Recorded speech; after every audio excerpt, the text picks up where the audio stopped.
तो आज का हमारा टॉपिक है एमीटर। लेक्चर को स्टार्ट करने से पहले मैं बताते चलूं कि आप मेरे चैनल को लाइक करें, शेयर करें और सब्सक्राइब करें और बेल आइकन पे क्लिक करें ताकि आपको नई आने वाली वीडियोस की नोटिफिकेशन भी मिलती रहे। तो आज का हमारा टॉपिक है एमीटर। सबसे पहले हम एमीटर को डिफाइन करेंगे और उसके बाद हम इसकी कंस्ट्रक्शन और इसकी वर्किंग की तरफ चलेंगे। एमीटर हमारे पास एक इलेक्ट्रिकल इंस्ट्रूमेंट है जिसको हम यूज करते हैं in order to measure current in amperes. तो हम इसकी डेफिनेशन देख लेते हैं। सबसे पहले it is an electrical instrument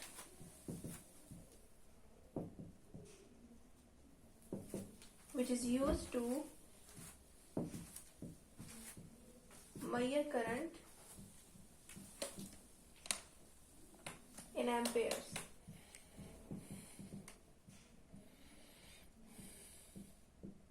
ये इसकी जो है वो हमारे पास डेफिनेशन है। अब हमारे पास गलवानोमीटर जो होता है वो भी पैसेज ऑफ करंट की डिटेक्शन के लिए जो है वो यूज होता है, जिसको हमने कैपिटल जी से यहाँ पर रिप्रेजेंट किया है। ये इसकी कंस्ट्रक्शन है। ये दरअसल एमीटर जो है ये मॉडिफाइड फॉर्म है गलवानोमीटर की, मॉडिफाइड फॉर्म है ऑफ गलवानोमीटर, और इसको मैं कैपिटल जी से शो कर रही हूँ। यानी कि गलवानोमीटर भी हमारे पास करंट को मेजर करने के लिए जो है वो इस्तेमाल होने वाला एक डिवाइस है, लेकिन एमीटर जो है ये उससे ज्यादा मॉडिफाइड फॉर्म है। क्योंकि गलवानोमीटर जो है ना उसमें जो मीटर मूवमेंट होती है वो स्मॉल करंट पर भी लार्ज स्केल रिफ्लेक्शन दे देती है। थोड़ा सा भी सर्किट से करंट पास करेगा तो उसकी मीटर मूवमेंट जो है वो फुल स्केल रिफ्लेक्शन दे देगी, यानी कि उसकी रिफ्लेक्शन इस तरफ को मूव करेगी। फुल स्केल रिफ्लेक्शन इसका मतलब ये है कि बिल्कुल वो एंड वाली पोजीशन पे चली जाएगी, और इसलिए हम लार्ज करंट को जो है वो मेजर नहीं कर सकते बाय यूजिंग गलवानोमीटर। उसके लिए हमें इसकी स्ट्रक्चर को मॉडिफाई करना पड़ता है और उसकी मॉडिफाइड फॉर्म फिर एमीटर कहलाती है, और इसीलिए हमने एमीटर को कहा है कि ये लार्ज करंट यानी एम्पेयर्स में करंट को मेजर करने वाली इलेक्ट्रिकल इंस्ट्रूमेंट है। तो हम देखते हैं कि हमने किस तरह गलवानोमीटर को मॉडिफाई किया in order to form ammeter. तो ये हमारे पास इसका स्ट्रक्चर है जो मैंने डायग्रामेटिकली शो करवाया है, जिसमें गलवानोमीटर है, साथ मैंने पैरेलल में एक शंट रेजिस्टेंस कनेक्ट किया है, एस फॉर शंट रेजिस्टेंस यानी कि लो बाईपास रेजिस्टेंस, और उसको पैरेलल में कनेक्ट किया है। और हाँ, इसको दिखाने के लिए कि मॉडिफाई कैसे किया गया एमीटर में। अब हमारे पास जो शंट रेजिस्टेंस है हमें पता है कि ये पैरेलल में कनेक्टेड है गलवानोमीटर के, और पैरेलल में जब कनेक्ट कॉम्बिनेशन होता है तो हमें पता है कि करंट जो है वो डिवाइड होता है और वोल्टेज सेम रहता है। मींस कि इन दोनों में करंट डिवाइड हो जाएगा जब हम इसको प्रोवाइड करेंगे करंट बाय सप्लाई, लेकिन वोल्टेज इन दोनों में सेम रहेगा। तो हमने शंट रेजिस्टेंस की वैल्यू इस तरह सेट करनी है कि इसमें जब हम करंट पास करवाएं तो इसमें जो गलवानोमीटर की तरफ करंट जा रहा है उससे हाफ हो जाए। और हमें पता है कि बाय ओहम्स लॉ जो है V is equal to I R जो है ओहम्स लॉ का फॉर्मूला है, और अगर हम इसको इस मॉडिफाइड फॉर्म में पुट करें तो V G is equal to I G R हम कहेंगे। और आई जी वो करंट है जो गलवानोमीटर से पास करेगा, और वी जी जो है इन दोनों में पोटेंशियल डिफरेंस है, और रेजिस्टेंस जो है वो शंट की है। और जो गलवानोमीटर की मीटर मूवमेंट प्रोवाइड करी यहाँ पर ये रेजिस्टेंस आर वो शो कर रही है।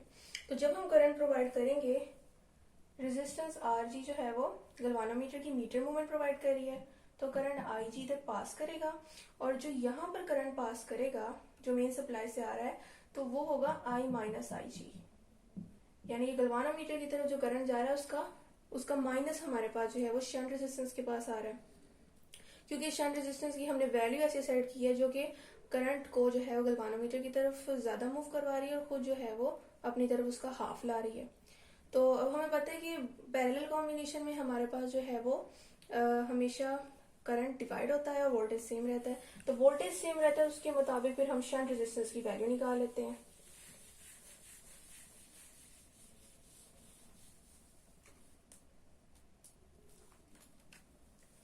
Vg is equal to Vs। Vg means के हमारे पास potential difference across galvanometer, and Vs means potential difference across shunt resistance. तो हमें पता है कि Vg किसके इक्वल होती है, Ig Rg, यानी कि जो करंट जा रहा है हमारे पास गलवानोमीटर की तरफ और जो उसकी रेजिस्टेंस है, साथ में अब शंट रेजिस्टेंस की तरफ करंट जा रहा है I माइनस आई जी, और साथ इसकी रेजिस्टेंस जो है वो हमारे पास आर एस होगी।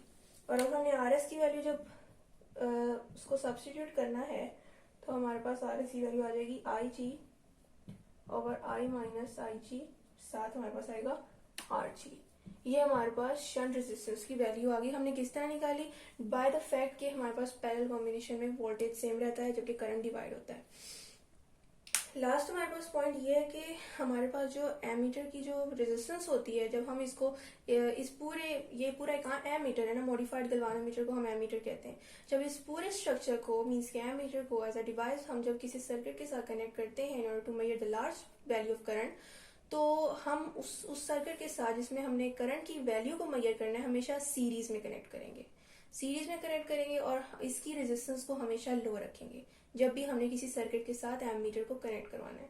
ये क्यों? इसलिए क्योंकि जब हम सीरीज में कनेक्ट करते हैं किसी चीज को तो सीरीज कॉम्बिनेशन में पता है कि करंट सेम रहता है और वोल्टेज डिवाइड होता है।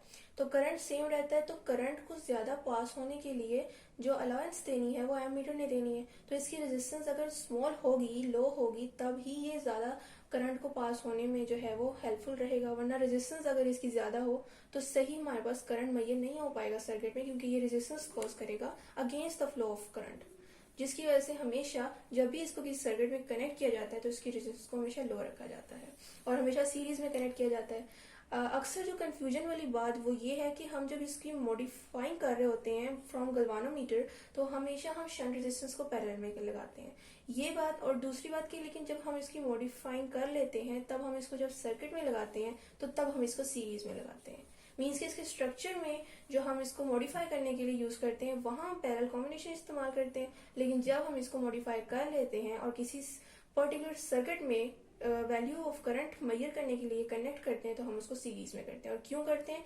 ताकि करंट मैक्सिमम पास हो सके, रेजिस्टेंस जो है वो कम रहे, ताकि हम बगैर वैल्यू ऑफ करंट डिस्टर्ब किए हम मेजर कर सकें इन द पर्टिकुलर सर्किट। और जो रेजिस्टेंस होती है जो ऑफर होती है बाय एमीटर वो कंबाइंड रेजिस्टेंस होती है of galvanometer and shunt resistance. तो ये हमारा छोटा सा टॉपिक था जो कि एमीटर पे था और इसका हमने देखा स्ट्रक्चर, इसका फॉर्मूला शंट रेजिस्टेंस का, और साथ ही साथ इसकी वर्किंग देखी कि सर्किट में किस तरह करंट मेजर करते हैं। तो ये था आज का मेरा लेक्चर। आई होप कि आप लोगों को समझ लगी होगी। फिर भी कोई क्वेश्चन हो तो आप पूछ सकते हैं। और मैंने जो पॉसिबल कंफ्यूजन थी इस टॉपिक के रिलेटेड वो मैंने डिस्कस कर ली हैं। तो मुझे दीजिए इजाज़त। अल्लाह हाफिज़।